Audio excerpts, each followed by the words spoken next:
all the gin joints in all the towns in all the world. You're listening to Drinks, Jokes, and Storytelling. A martini, shaken, not stirred. Don't try and church it up, son. You can't handle the truth. I am big. The picture that got small. Your first one's on us. Welcome to Drinks, Jokes, and Storytelling. I'm your host, Mark Riccadonna, and with me, as always, Richie Bird, and what a show we have today! I am so pumped up. I feel so clear-headed. I'm so excited. We were laughing backstage. We were just backstage with the guest, and she had us on the floor. We're laughing. We're having a good time, and we totally like, oh shit, we should be doing this on live. I'm like, stop talking and wait for us to introduce you. So how are you, Mark? I'm good, man. How are you? Yeah, I'm good. It's a sad day. Uh-oh. I hate to say that, but another sad one. It's not that sad, though. What's up, Brian Flammer, Tom Bannis? What's up? 50 years ago today, the greatest band in the history of music broke up. The Beatles broke up 50 years ago today. How about that? That's I was alive. You were alive. You were, just hitting 30. I was just hitting 30. I was coming in my own. And, and the Beatles broke up 50 years ago today. I think that's quite interesting. Were you a huge Beatles fan? How old were you when they broke up? Well, I was only 6 when they broke up. But when I turned about around that age, it's a whole long story that I'm not going to get into, but I got turned on to the Beatles. So, I started listening to early Beatles when I was 7 years old because my dad brought home their first album. So, I just slowly, even though they broke up right when I started listening to them. They were new. For the next 7 years, I listened to them almost exactly as the albums came out only 7 years later. You know what I mean? So I had a babysitter. He was a huge Beatles fan, so he would come over with Sgt. Pepper and talk to me, when I was 10. And, that was the 70s was such an amazing time for music, man. It really was. It was, yeah. And I was young, but it was such a gret time. I discovered Zeppelin. Look at Zeppelin. Look at Black Sabbath. Those bands still sound today, if you put them out today, they'd work. They'd sound fresh and new. When they were making music in the 70s, you go 50 years back, that's the 20s. Yeah. Think about that. Music from the 20s to the 70s changed so much, but from the 70s to now, you could put a lot of those bands out today and people go, "Oh my God, this band is so new and fresh," Well, do you remember when Kanye West did the song with Paul McCartney? And all these people are like, "I don't know who this Paul McCartney is, but he's about to blow up." I went to see McCartney with my friend and his daughter, and his daughter knows McCartney. She was a kid, but she knew. But McCartney did that song, and 5-6 seconds to what the hell's the name of the song? I can't remember. And when that song came up, when he started doing that song, she went berserk. You know what I mean? It was so funny. She goes, "Oh, that's that guy! It's that guy!" This old man got to do a song with Kanye. That's nice before he passes away. Let him have one hit.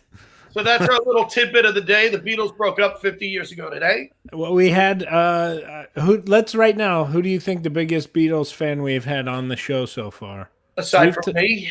Yes. Well, yeah. We've had a lot of Beatles talk on our show. Well, we had the Beatles. The one guy I really wanted to talk to, and all he did was talk about spirituality and pissed me off. I know exactly what you're talking about. John Fugelsang. Yeah. All you wanted was Beatles stories, and he started talking about Jesus, and you were like, "Didn't you know the Beatles are bigger than Jesus?"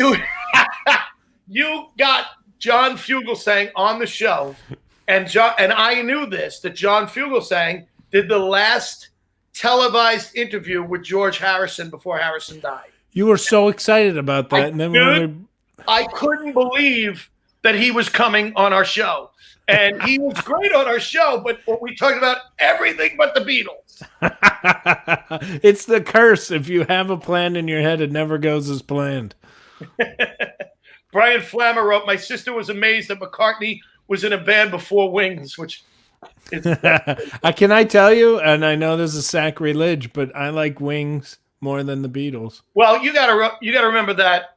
I grew up when Wings were You gotta playing. remember that I was 13, 14, 15 years old. I adored Wings. I still Band on the Run is one of the greatest albums ever made. Yeah. It's like 3 songs in one. The greatest album, though, to me, Maybe I'm Amazed is one of the most amazing songs ever written. You know, I love Paul McCartney. I love Wings. I have no problem with that. Who's your favorite Beatle? I'm a huge what? Who's your favorite Beatle? You know, when I was a kid, I loved Lennon. I was Lennon, all Lennon. You know, I don't know why. Because when I was younger, you were a tortured artist. Well, I thought that, but I couldn't hit Paul's notes when I could sing John's note. And that's why I like Ringo. I can play the same beats. But then as I got older, I just was like, you know, I always felt Paul took a bad rap because it's not just like my brother always says, and he's not even a big Beatles fan. My brother always says, people always said John Lennon was the word guy and Paul was the music guy. And he goes, Paul McCartney wrote Eleanor Rigby, case closed, you know, and it's true. I mean, it's an amazing song. It just, you know, just a great song. So I love both, you know, and then now it's funny, when I got in my 50s, I realized how really amazing George Harrison was. Well, so I was about to say I am a George Harrison probably first, and then Thanks, Paul Tom McCartney Thanks for trying. right underneath. What? I like Harrison, and then McCartney's right underneath. Then there's a huge gap to Lennon. You know what? Really? You know what a lot of people don't know? The first #1 song by and if you play it backwards, it says that they worship the devil. No, it was Ringo had the first hit. I bet he did. It was it Only You, or it was one, or Photograph? I think it was Photograph. He had the first #1 after the Beatles broke up. Isn't that wild? Yeah.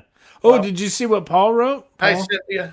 Wings is the band the Beatles could have been. Alan, that is awesome.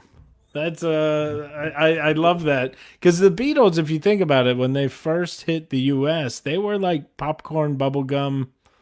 I want to hold your hand. You know, you say that because you're listening to the music now. But but that was the music then. But what I'm saying, I know the point you're going to make, but what I'm saying is they went from that, then they got stoned and heard the Beach Boys, and then all of a sudden they became the Yellow Submarine, Sgt. Pepper, like crazy. Yeah. Like they went through such a woo. We could do 12 hours on the Beatles here, and people would be like writing and going nuts. Brian Fleming's phone died. Great.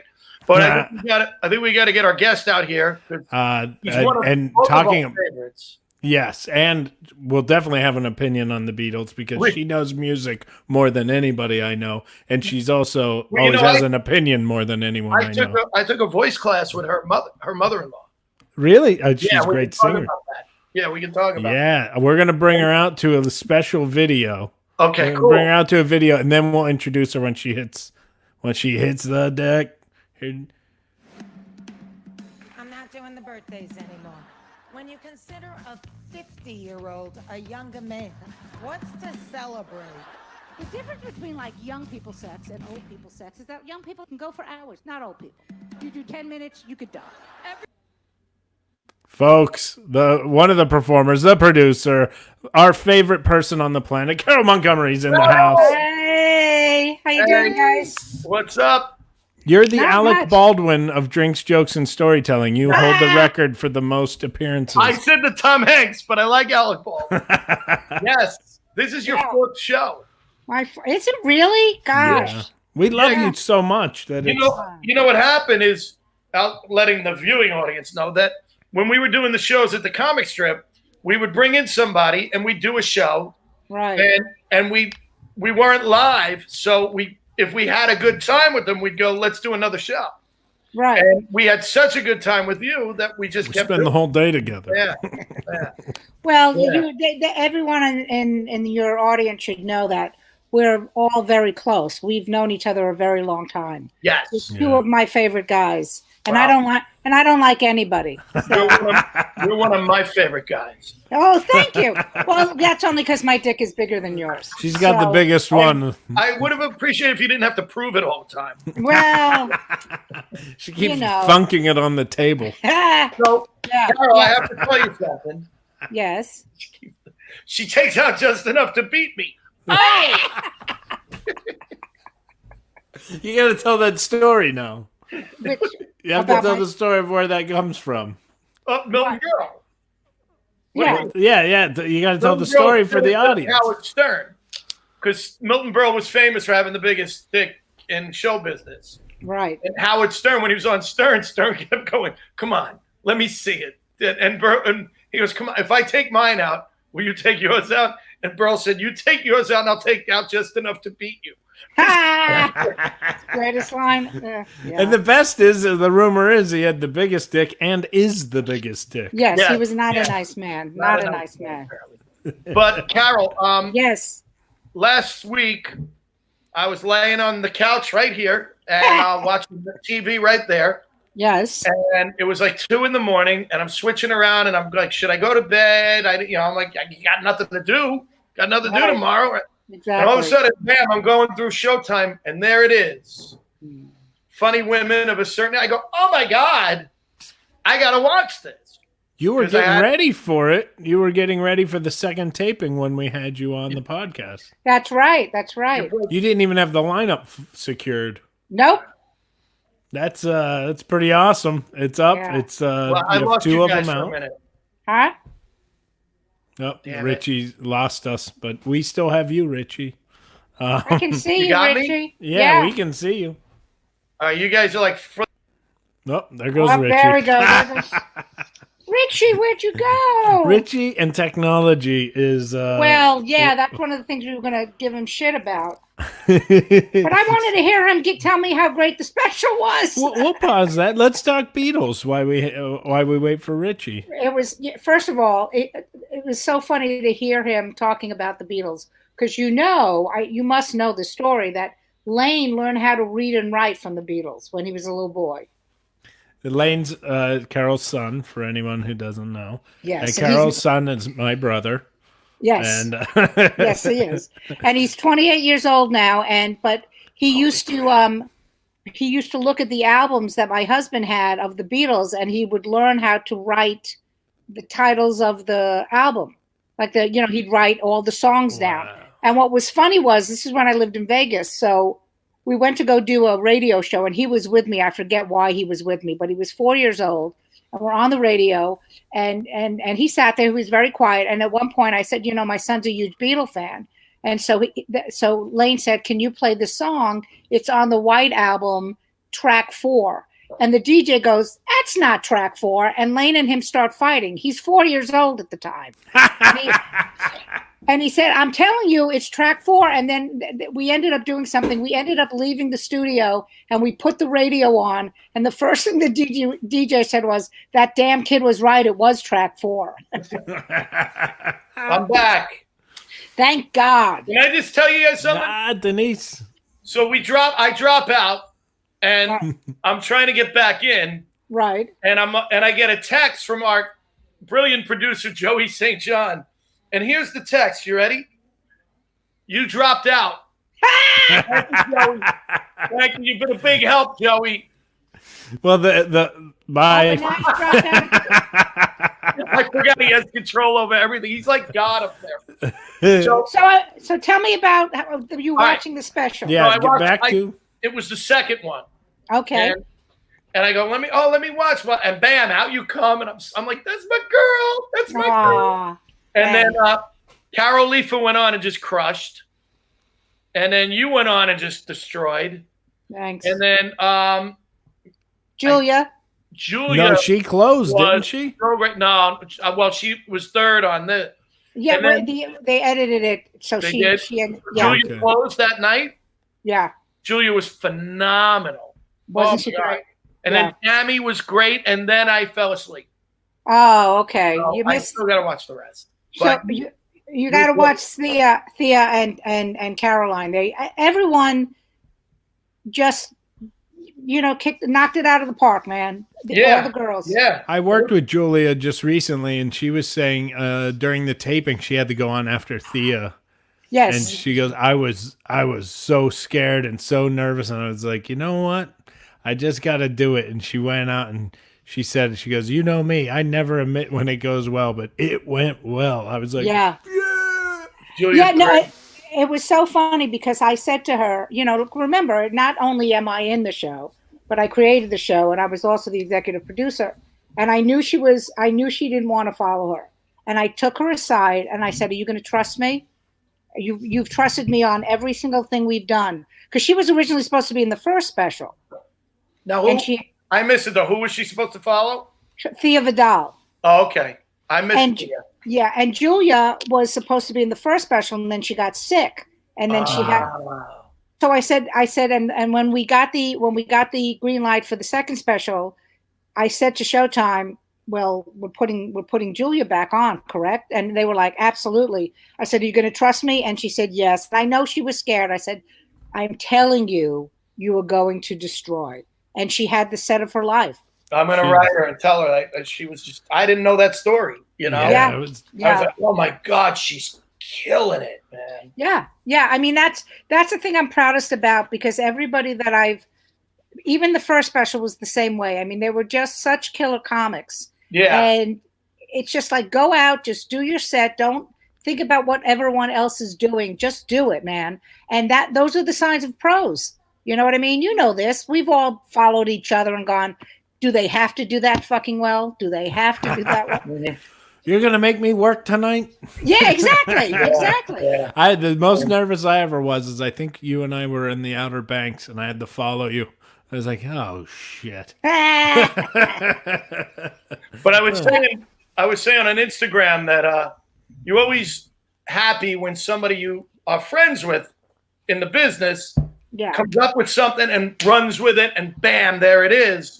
And it was not only perfect timing. You guys pulled it off so wonderful. Yeah. For the theme of it being, and it was about time that they did a theme of the women of a certain age. Yeah. You know, it was really perfect timing and deserved.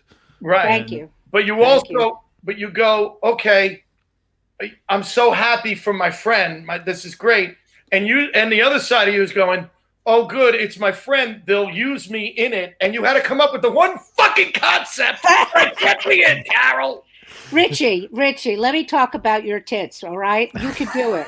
They're very supple. Oh, or Come as on, I like Richard. to call it, Tuesday. But the thing, I had a funny idea of like going into the audition when you're like as one of the things, wearing a wig and a dress, and you'd be like, Mark, and they're like, look, nobody likes white dudes no more. Yeah. I need something. we can't get work. I think the Fu Manchu might give you away, though, Mark. I'm just saying. I'm Sicilian.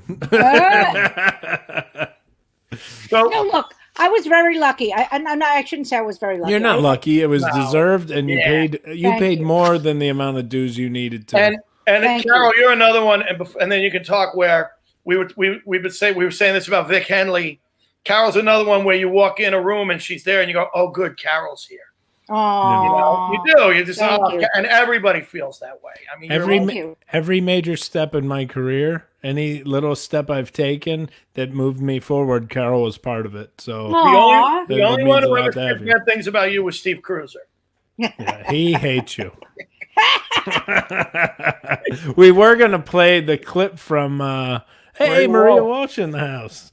We were gonna play that clip from that Felicia shot when we went to Iraq. Oh yeah. And Cruiser goes, great, I'm going into Iraq with the loudest Jew in the country.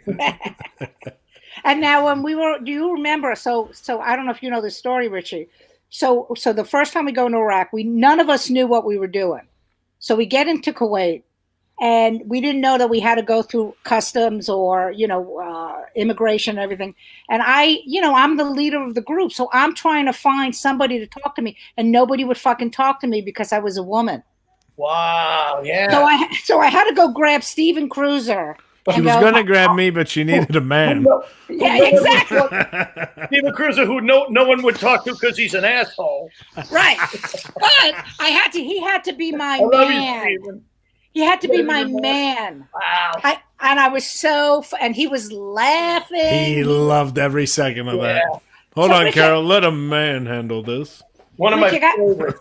I gotta ask you. So, what did you like the cold open that I did for the special?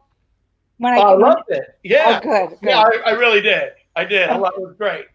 It was because I wanted to do that. I want, because and you both of you guys know this, is that in our business, whenever you're successful, everyone says, "Oh, they got lucky."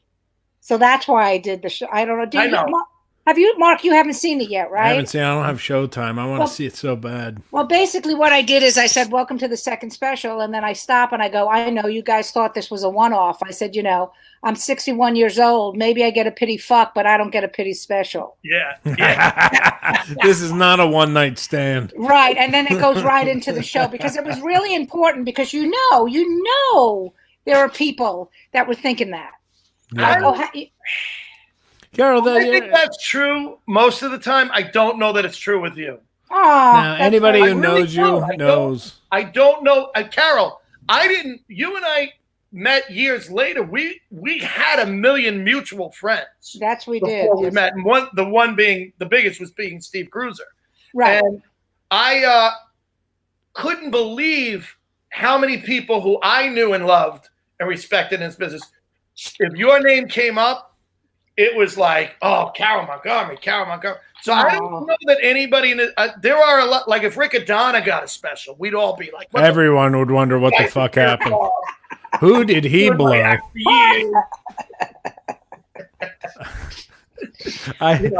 Real quick, let's play the other clip. We have another clip of yours for the special. Done the drink of the joke yet. We'll do that right after, baby. Right.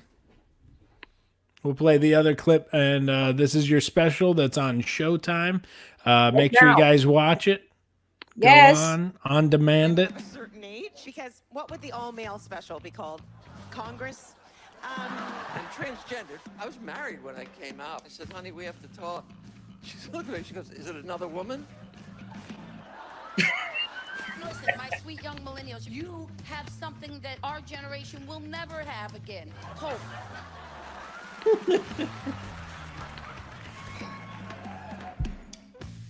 Man, make sure you guys go to DVR it, on demand it.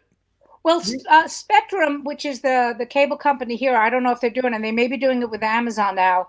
They're doing like 2 weeks free and everything. So many people have seen it because you can get it on Spectrum now. Oh, good. But yeah, and then the next one will be called. The next one we're going to call Even More, and then the fourth one we're going to go even more. We're just going to keep saying more, even more. There's a lot of just do one. Women of a certain age with dicks. Just one. Women of a certain age and Richie. Here's the sad thing. I won't get on that one either. True, very true. I got to tell you though, I mean, you not only because you're part of it, but you tapped into a market that is absolutely. It's so great because there are so many funny women who have not got theirs. Absolutely. So you're going to discover these women that have been doing comedy for 30 years and giving them their break, which is just awesome. You're like the female Rodney Dangerfield. Oh, I should only live that long. Do that many drugs. Yeah, well, yeah. He's right, but it's funny because, I'm looking at the list and I go, yeah, I know her. But you realize, nobody else does. Yeah. And that's sad, Yeah. Well, originally, so Julia was supposed to do the first one, and then she got sick. And then Wendy Liebman, she was supposed to do the first one too, and she got hit by a car. Jesus. Oh, shit. And so, and literally, that's a tough phone call. Wait a minute. And literally, I said to my Showtime guy, I said, "This is the problem when you hire old women. Somebody's going to get fucking hurt." So, Wendy was supposed to do the second one also, but because we turned around so fast on the second special. I think she just started going back to doing stand-up, and it was like 2 years later. She was, she broke both legs. Oh man. Yeah. Well, yeah. I want to argue Julia just because she's really only about 10 or 12 years old.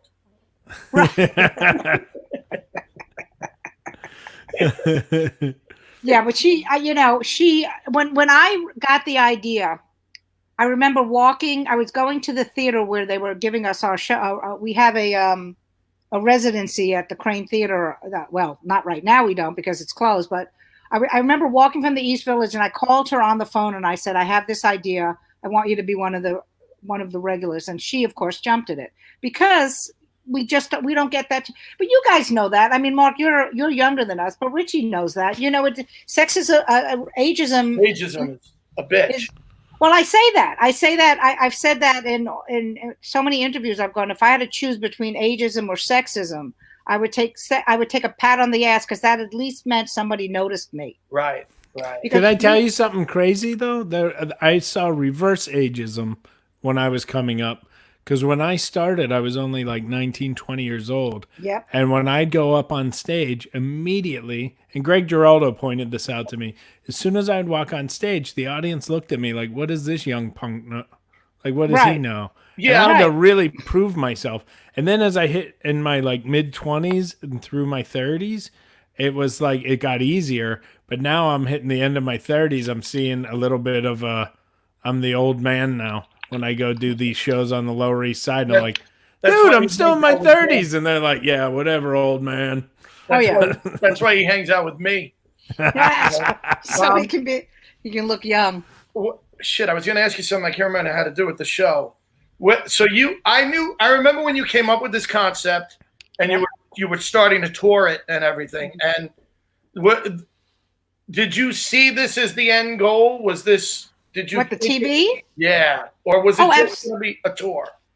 No, you know what? I look. I say this. I say this whenever I do the live show. I just wanted to work with my girlfriends. I really did. I love you and Mark, and maybe two or three other men. I love working with. But even you guys, when do we ever get to work together anymore? Because we're all headlining. Right. So I came up with the idea of, I'll do this, and it'll be a 3-person show where they're all headliners, and get to work with my friends. Mm-hmm. But my partner, Dave Goldberg, who is the executive producer with Rob Sia from Killer Bunny, he was the one that said, I think this is a TV show, Carole. So he came to see the show.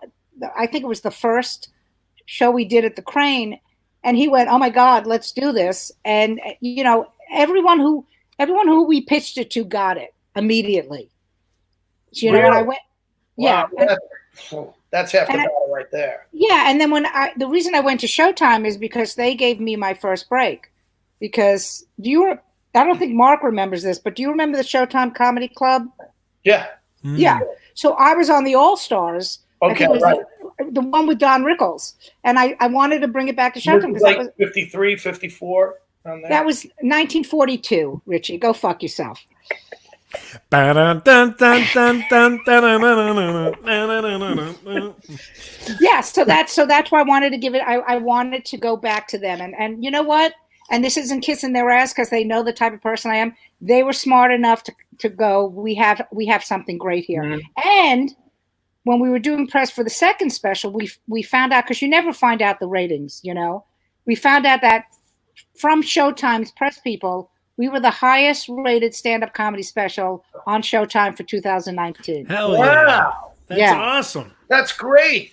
Yeah. And now with the quarantine, like literally we premiered the weekend that became lockdown. So the numbers probably went through the roof. Wow. You know the secret of comedy, right? Timing. Exactly. So I'm thrilled. And hopefully we'll get another one out of this. Because we just found out we're the top-rated streaming show in my house. In Mark's house.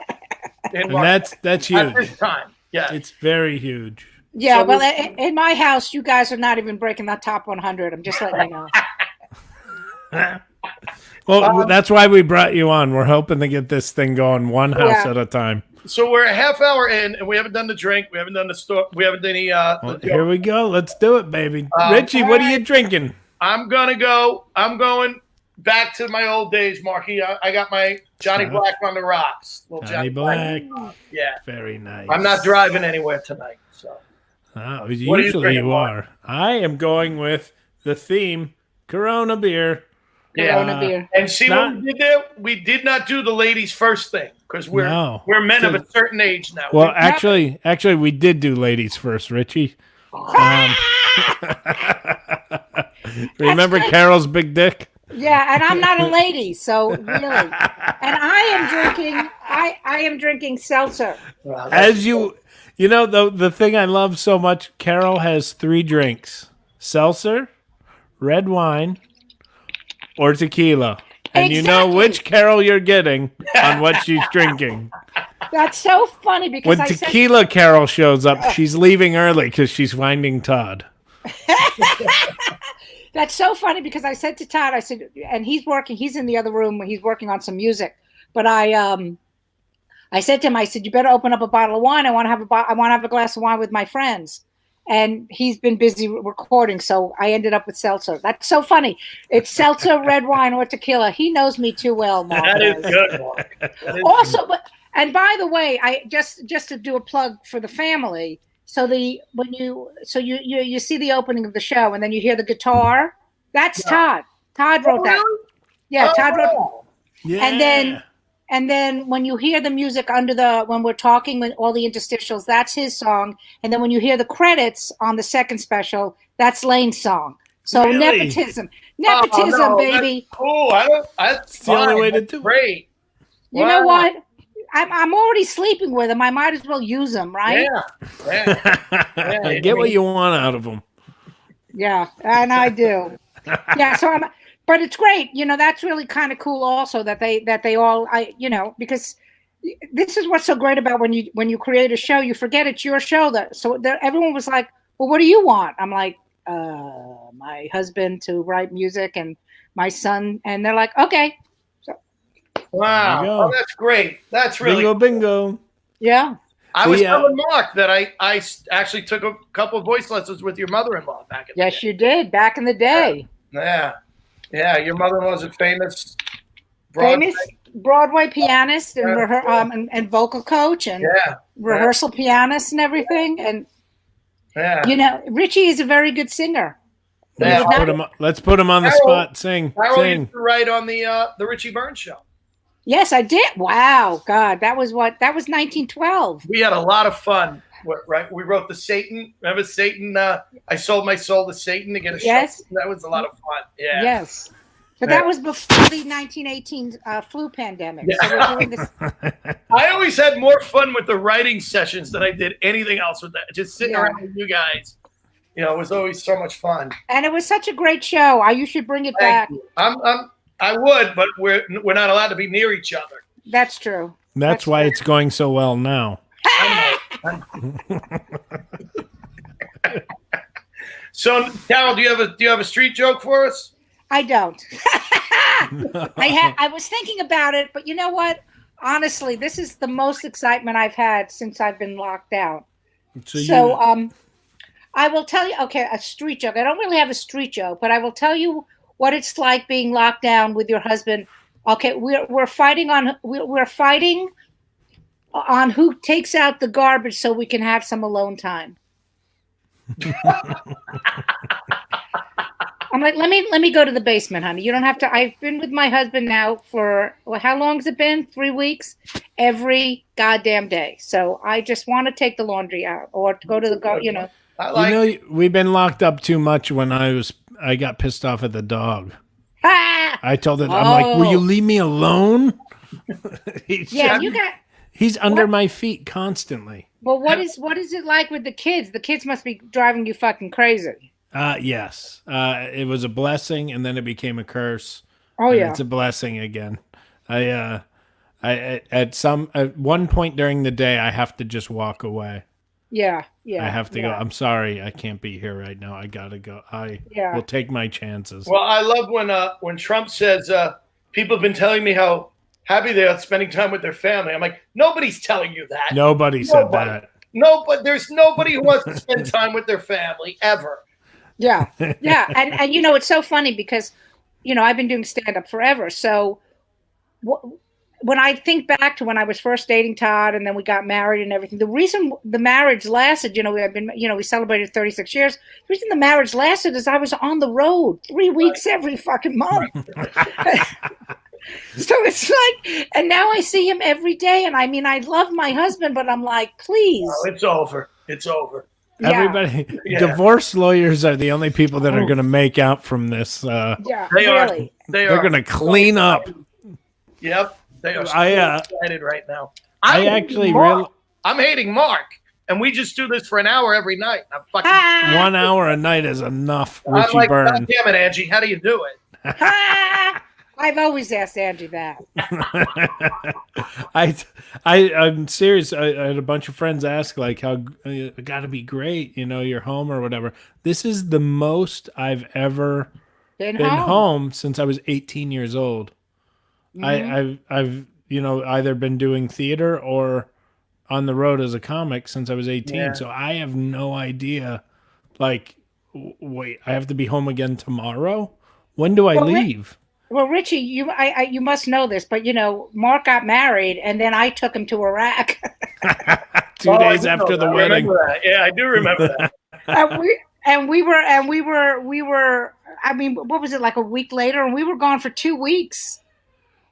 It was like right after the wedding. Right after the wedding. So you went on the honeymoon with Mark. Yes. Yeah. We had a honeymoon in a war zone. So it was so lovely. And by the way, I always have to tell this story. Speaking of Mr. Riccadonna, is like, you know, because you guys are, we've never actually, Richard, you and I think have only worked together a couple of times. Yeah, which is so weird, but yeah. But Mark was working with me. I will not say whose room it was, but let's just say it was in Connecticut, and we got a room, but they only gave the room to the headliner. Right. And so I said to, I know exactly what you're talking. Yeah, and I said to Mark, I said, you can stay with me because, you know, Angie knows me. You know, I mean, so Todd and Angie, we're all like a big family. Right. So Mark stays with me. We get 2 beds, and this man tortured me with his fucking snoring. I bet. I was gonna say, I bet he's a huge fucking. Look at him. He's a bear. He's a fucking grizzly bear. I mean, listen, I might have snored, but you never felt so safe. You thought you had a grizzly bear protecting the. He was cave. Snoring and farting, and I called Angie the next day, and That's said, when he was awake. I said to Angie, you know what? I give you all the respect in the world. I was ready to fucking kill him. It's the 8th wonder of the world, Angie, Mary, and Mark. So yes. You said you had a great March and April, and it got blown out. Oh yeah. Yeah. Well, because you know, as comics, we always look at our book and go, okay, well, if I have this month is good, so that'll tide me over. And April, we were supposed to start the first big date with the Funny Women of a Certain Age at the Dallas Symphony Hall this Sunday. Actually, we were supposed to do it on Easter Sunday, and it's been postponed till July. But that was going to be a nice, you know, like, you know, this, we all do this. We go, oh, great. Okay, so I have these weeks and I have these weeks. So May doesn't have to be that big and June doesn't, because I can, you know, you take the money and it covers the next few months. Right. Well, fuck that, because I got nothing. My March, April, and May were loaded because I was actually going to take the foot off the gas, spend time with the family. And God had another plan. He said, nope, you're doing it now. Your summer came early. You know, Sunday, I did a guest spot on at Governor's Sunday, so I didn't get paid for it. But 4 weeks ago, this coming Sunday will be the last time that I was on stage as a comedian. Yeah. And it's got to be 1990 since the last time I went for maybe 89, 88. Yeah, absolutely. It's gotta be. It's got, you know, and you just sit there going, that's just, you know, people, that's over 30 years. People get a job and retire after 20. And you know what I mean? It's just so odd to me that you're going, wow, 30 years and I have not had that kind of a break. Just less than, it's a month. It's 1 month. And what's weird is I don't even, like, honestly, I mean, this has made me so happy just hanging out with you guys. But I have been so, like, not fun, you know, like, I don't feel funny. I'm like, when I finally go back on stage, I don't even fucking know what I'm going to do. I'm nervous about it too. I really don't. I'm like, wow, is it like riding a bike? I don't know, because I have never gone this. I know when I go a week. Right. Yeah, right now, if you said a topic of one of my bits or I said one of yours, would you be able to just jump in? I don't know. I don't know. I don't know. I've never not did stand up this long. It's like, yeah, do I remember my act?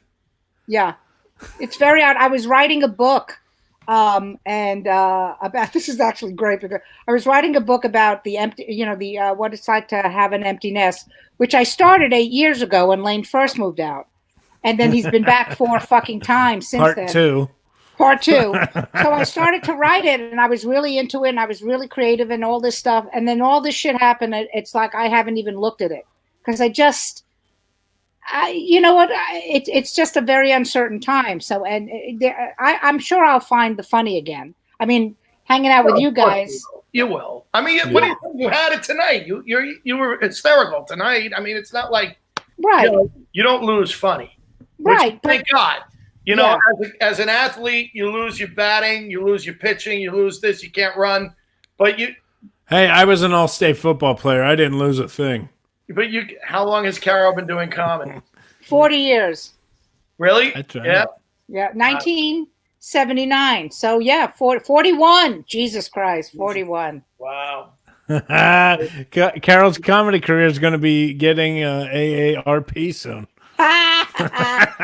Well, the line I say on stage when I talk about it is that, you know, I've been doing stand-up for 40 years. I could have killed somebody and been out of jail by now. You'd have more to show for it if you did. Yeah, right? With comedy, it's like, man, at least you would have a craft. You know? I've had tats, man. I'd had fucking prison tats. God damn it. Yeah, what a shame. And think about how well your dick would have went over in prison. Woo, baby. I'd have been the fucking captain of the fucking yard, man.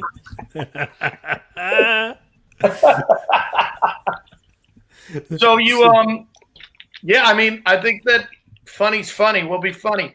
The timing might be a little off. There'll be rust. Yeah. I mean, it's funny, Mark. Like you said that, like, I barely thought about my act since this started, which is nice. I think most of us who work regularly, when there was like your work's being canceled, we didn't panic and go, "Oh my God, I got to figure out how I'm gonna do my act somewhere." We were all like, "Okay, yeah." And fine. you know what? You mean I get to sleep in? Yeah, I mean, honestly, you know, I this is really important. Everyone I know who I care about, we all have reacted differently. You know, there are some of my friends, like, you know, I also do solo show development and I direct. Like, I'm working on a project.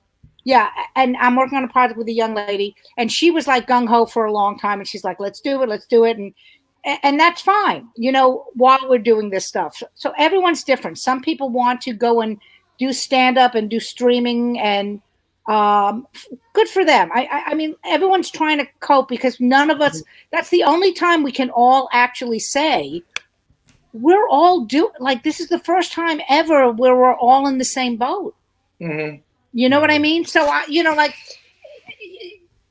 should some of the people who are streaming probably shouldn't be because they are one step away from an open micer. But you know what? Go for it.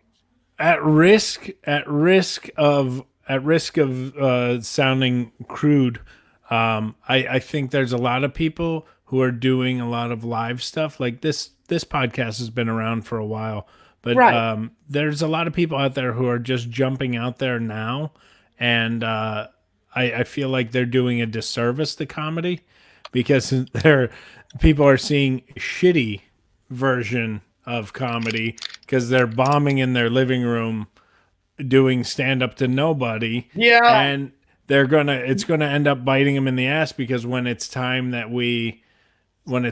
to get back to the clubs, people are going to have seen them and go, ooh, that's rough. I don't know if I want to go see comedy. Yeah, maybe. I don't know. I think that in some ways, I think that we're going to have less places. Oh, yeah. And I think I had a comedy club owner say this to me, that this is going to, we're going to lose some of the lesser comics, he felt. Oh, definitely. And that the problem, though, is a bad thing. Guys, no, but the guys who have a day job and do this on the side, they're going to stick around because they're not missing nothing. Right. So it's a lot of, there's going to be a lot of really great young comics who are just starting to find their stride, who might get discouraged and leave. And that's a disservice to the next generation. That's sad. That's sad. Yeah. And I'm all about, you guys were good to me. I want to be good to the younger guys. The younger guys need to be good to them. And I think there's a lot of people who are... yeah, coming from the guy who does nothing but help young comics. Fuck yeah, you, exactly. No, I hate that. But you know what? All three of us do that because, when little Mr. Riccadonna over here was a puppy, I took him under my wing. Gina Brione, Liz Mealy. I still take care of young comics because you have to teach the young ones how to be right. And we Right. just talked about him. We had a whole show about him, and rest in peace. But Vic Henley was a guy who taught comics the ropes. If you were going to play the comic strip, you had to go through the Vic Henley gauntlet. Right. And if you could pass the test and Vic Henley approved you sitting at the bar with the rest of the pros, you were a pro. It's when you graduated to being a pro. And I feel like all the good comics need to teach the young comics how to be good comics. Yeah. And we need less shitty comics teaching young people how to be comics. Yeah, I think that'll happen. I don't know. I think we're going to lose some really bad comics, and I don't think that's a bad thing. But you're right. We may lose some young guys who are coming up who aren't. To get discouraged from this. Because but also, there's going to be less open mics. There are bars and restaurants aren't going to do open mics. They're going to barely have enough people in their room to, so it'll be interesting to see what happens. Well, also, I don't know if you saw my the thing I wrote on Facebook today, that when we come back to doing comedy, it's going to be a 2-mask minimum. I'm telling you, that's going to be something. People are going to be like, one of the things, like when this first started, I was so happy because I was able to finally wipe the mic down, because you know how filthy the microphones are. Mm-hmm. So I would literally go on. Have you ever smelt a microphone? Oh my God. So I was so happy that I was able to bring wipes up and wipe the mic down. And I'm going to keep doing that, man. Well, when back in about 20 years ago, I was working with Buddy Fitzpatrick in Albany. And there was the headliner was Mr. Methane. Do you know Mr. Methane? Do you remember him? Yes. No, oh my God, he wore a green suit. And he used to fart into the mic. Oh my God. And that was his whole act. He would fart. I thought he was only in Britain. Into the microphone. He could do songs. Yeah, he could do. And then he had a whole thing like it was the worst. What an act. And so he was headlining because he had been on Stern with this. Oh, Jesus. And it was a 2-show night, and Buddy went up and I went up, and then Mr. Methane came out into his act, and Buddy and I went over to the owner and went, there's another show, right? And he goes, yeah. And we're like, there's another mic, right? You two ended up with pink eye on Monday. Oh my God. But that's the thing, like that, and you're going to see a lot of like this, whenever the lockdown is lifted, people are going to still walk around with, there are going to be people in comedy clubs with masks on. Yeah, just read Facebook. Nobody's trusting what's going on anyway. Well, let's face it. Hopefully it's all the club owners, because they've been robbing us for years. Yeah! Look who's not going to get any work when this ends. I am not associated with Richie Byrne. Yeah, like Richie does work anymore. Come on. I'm gonna shift gears real quick, and we got to wrap up because we're almost at the 50 mark. Look at what you did, Carol. This is why we always. If this was in the comic strip, we'd just be like, all right, we're going to end and we're going to do another show. We're going to start right back up. Yeah. Right. But I want to talk to you about your directing. You do a lot of directing. And yes, I do. For people doing one-man shows or one-person shows. Yes. Or do you in theater, any kind of theater. You're a terrific director. And where can people who may be interested in doing that, how can they look you up? And also tell us a little bit about the process of that. Okay, so the reason I started that was I became a director before I created Funny Women, because at 50 I realized that my opportunities are just dwindling. Mm-hmm. So I just I directed Jim Florentine's special, I'm Your Savior, which is on Amazon Prime right now. And what I do is basically people come to me, like there's two ways to do it. Either you come to me like with a blank slate and you discuss with me what you want to do. And then I say, okay, that's either a great idea or it's not a good idea. Or you bring a script to me and we go through the script and I basically mold the script into what will become a solo show. Because a lot of comedians think, it's so interesting. So comedians think, oh, well, I'll do a solo show. I'll do just 60 minutes of my act. And that's not a solo show. Right. That doesn't work. That's stand-up comedy. Like one of the things I fought with Florentine about was he used to have a mic. He used to have an opening act for the solo show, and he used to bring a mic. He used to have a mic, and I said, okay, now you're just doing stand-up. And it really is a huge difference if you're just out there with you're just out there on the I saw a show stage. in Atlanta at the Laughing Skull after you worked with it. It was unbelievable. You did an awesome job with it. Thank you. I mean, we're all theater people. So a solo show has peaks and valleys. Like I was just working with Don Barnhart from Vegas. Yeah. And he asked me to look over his special. And I said, okay, it's good. There's some great bits here, but stop worrying about it being funny. Write the fucking story, and we're all comedians. We will make sure funny's not going to be the problem. You got to write the story first, and that's basically what I do. I basically work with everybody and make the story, and it also has to be. You have to be very careful especially if you do solo shows in New York. You can't do these type of things like, I was a drug addict and I used to blow guys for cocaine and now everything's great because I found Jesus. You can't do that because the critics will crucify you. You can't do this like, well, if you just do this, the sun will come out tomorrow. Because Suzanne Summers can't be sappy. And Suzanne Summers came to Broadway and did that and did it sappy, and they destroyed her. So it has to be poignant. It has to be a really good story, and it has to be funny. Right. Yeah, it has to be real. Absolutely. Right. And if people want to find me to direct, you can just reach out on all the different social medias. You can reach out on Instagram and Twitter. Carole Montgomery, National Mom. Yeah, and then Carole Montgomery Comic is Instagram. You can find me. Believe me, I'm all over the place. And I got a feeling she'll be back on this show very soon. Yeah, like tomorrow. Yeah. We got our Alec Baldwin. She needs to come back. I do have to come back. This has made me so happy. I can't tell you. I think the thing that your audience needs to understand is that as comics, we love to be around each other, and it's killing me that I can't like go through the screen and hug you guys. Yeah, no, I know. And in person, no longer. No more hugs. No longer. Barely a handshake. Wait, handshake second base now. When I did one time I was doing the Richie Byrne show, my friend Sue, who was an actress in it, she came up to me and she said, God, you comics, you're brutal to each other. Oh yeah. And I went, yeah, that's called love. Yeah. Oh, absolutely. We torture the ones we love. Yeah. Yeah, like if we're being nice to each other, then you're like, wow, I guess they don't like me. They must hate me. Wow, they think that guy sucks. I learned my lesson in Long Island. The first time Downey and Truson brought me out to Long Island, and I got in the green room, and everybody was so brutal. They were so mean. Yeah. And I'm a fucking hillbilly from Ohio. we went out to the car and Truson was driving me home. He goes, "What'd you think?" And I go, "All those people hated me.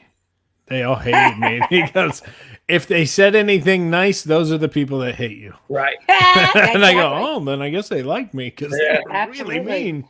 Absolutely. All our mutual friend, our buddy Joe Starr, when I walked in, he saw that I walked in and he pretended he didn't see me. And he goes down the lineup and he's like, blah, blah, blah, blah, blah, blah, blah. Mark Riccadonna. Oh, guess they can't all be comics tonight. And walked away. That's when I knew. Carole, thank you so much. Thank you for coming on. We're gonna kick you out now. Yeah, we love Right, but you. I'm going to go backstage. Stay backstage. Yeah, stay backstage. That's where you service us for what you did tonight, because we gave Yeah. you a nice plug here. Yeah, whatever the fuck. You service yourself. Richie's always sexually harassing our guests backstage. Let's bring Joel out real fast to say goodnight to Way everybody. to take her out, by the way. Knock her out. Eh. I do a terrible sexist joke, but it's the Me Too movement. I make a joke like that, and Joey bangs her out before I can cheat. We're cutting all risk. Listen, I screwed up. Witch Hunt tonight was part of the whole, and people were supposed to vote on it. Last night, my name was Limelight. Tonight, my name was Witch Hunt. See if they get it tomorrow. If you can figure it out tomorrow, you win what the tie-in is. You win a T-shirt. Limelight Witch Hunt. There'll be a different name tomorrow. Joe, you got anything you want to talk about sharing? Well, listen, keep sharing it, keep commenting. We appreciate all of our fans. We had over 3,500 views. Please keep commenting, keep sharing. Dropping Names comes out every Tuesday, and we have a bunch of other podcasts. Follow Soul Joel TV and buy a hat, buy a shirt. Keep supporting us so we can keep providing this for Burned free. out on Vimeo. Video. Get your VHS. We were nearly flawless. I was almost in the 21st century, and Get your VHS and your vinyl album of Richie Byrne. Richie's first special is available at Betamax. Good night. That's Drinks, Jokes, and Storytelling. Wrap it up, Domo. Thanks for listening to Drinks, Jokes, and Storytelling.